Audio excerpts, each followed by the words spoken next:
The question is retained earnings is also known as, तो अगर हम बात करें रिटेन अर्निंग की, तो रिटेन अर्निंग का हम अलग अलग नाम से जानते हैं, राइट। पहला है आपका प्लॉइंग बैक ऑफ प्रॉफिट। अगर मैं बात करूँ प्लॉइंग बैक ऑफ प्रॉफिट की, तो अभी हमने डिस्कस किया कि रिटेन अर्निंग बेसिकली आपके प्रॉफिट का वो पार्ट होता है जो कंपनी एज अ रिजर्व अपने पास रखती है अपने फ्यूचर यूज के लिए, right.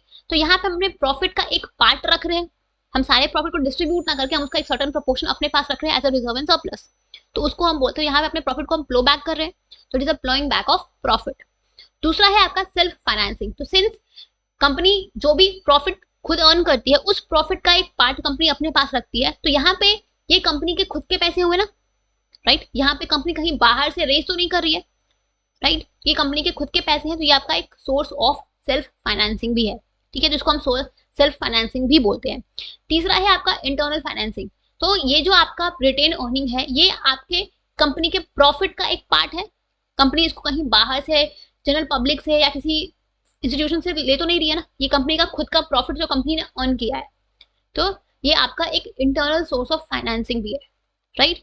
So all of these are the names of the internal sorry retained earning, ठीक है। हम रिटेन अर्निंग को प्लॉइंग बैक ऑफ प्रॉफिट भी बोलते हैं, सेल्फ फाइनेंसिंग भी बोलते हैं और इंटरनल फाइनेंसिंग भी बोलते हैं, क्योंकि ये प्रॉफिट का वो पार्ट होता है जो company as a reserve and surplus अपने फ्यूचर यूज के लिए रखती है, ठीक है।